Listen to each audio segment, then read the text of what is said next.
Yeah.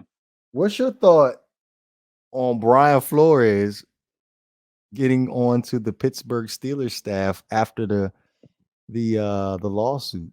I Oh, think we it's didn't even have the conversation about the lawsuit. Well, I haven't seen yeah. you since before then, I actually. mean, you know, I will say, uh, number one, in terms of the court case, it's going to be a hard thing to prove. It's hard because everybody knows it's going on, but you can't really nail anybody down.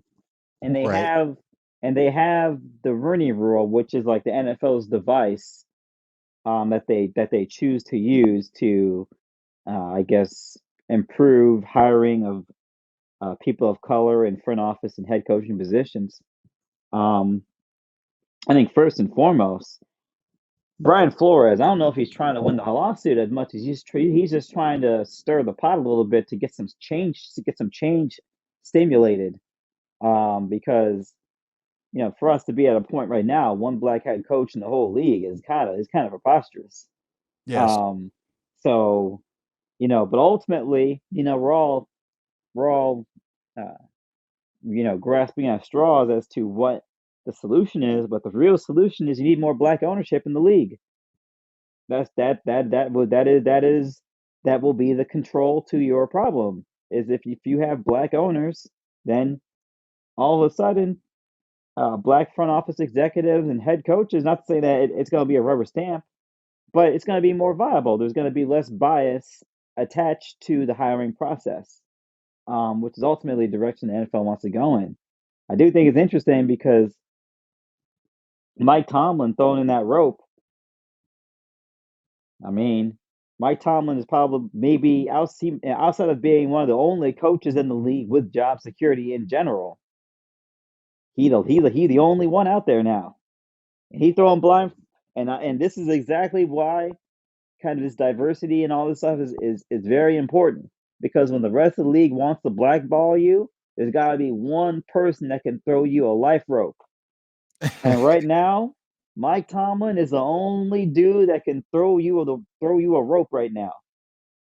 And Mike Tomlin ain't trying to really be that guy, but in this case, he's that guy. So when it comes to the defensive side of the ball, obviously Brian Flores knows what he's doing. So I mean, look, man, Mike Tomlin, he probably got a really good defensive coordinator type, former head coach, at a bargain basement price. True. So, I mean, I can't knock the move.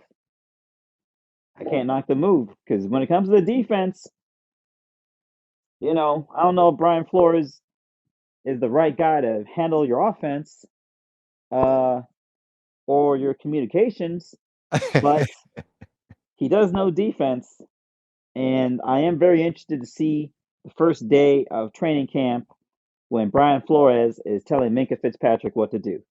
That was about to be my next question. How you think that relationship is going to go with Minka Fitzpatrick? I mean, it's look, man, it's one of them situations where if it don't work out, Brian Flores is the one out the door, not Minka. That's true. So Brian Flores is highly incentivized to make that work. Mm. So it's funny. It's funny when you said when you said earlier about the lawsuit, how it's going to be tough to prove. I told G Bunny and I told Quinte, I was like, that's definitely going to be tough to prove because even in the text messages, it doesn't say that it's an actual guarantee that Brian Dayball was going to get the job with the New York Giants. Yeah, I, Belichick specifically said it looks like you're going to get the job. I think I think I think the thing I think the smoking gun is not the guarantee that Brian Daboll was going to get the job. It was the kind of the understanding that Brian Flores wasn't really being considered for the position, yet he was being interviewed for the job. Right. And they may say, well, we took him to dinner and we showed him around and all this type of stuff. Well, you can do that with the janitor if you wanted to, right? So that doesn't really prove anything. So what we're really talking about is, did you have a true intent to hire him? Did you have a true intent to interview him and hire him? Because it looks like it appears, if you look at the Rooney Rule, which I had a video, one of the first videos I ever made on my channel was the Rooney Rule in 5 minutes, where I broke it down, I explained it. And basically, the whole theory was, well, you get these black coaches in the interview process for head coaching positions, and then Right. eventually word would get around about you, and then someone would give you a job. Now, the problem with that theory is you had guys going around doing the rounds as token interviews. Basically, they're interviewing for every single job possible without seriously being considered for the job. So the Rudy Rule in reality is just giving NFL owners and franchises cover fire, um, when their true intent is to not really even seriously consider a black head coach in the first place.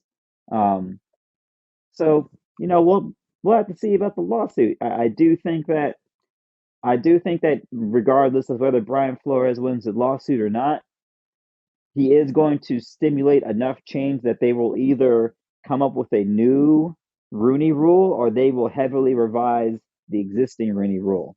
Nah, for the bay. Nah, for the bay. We don't care what you said. Nah, for the bay. Nah, for the bay. Nah, for the bay. We ain't hearing what you said. Nah, for the bay. Fire!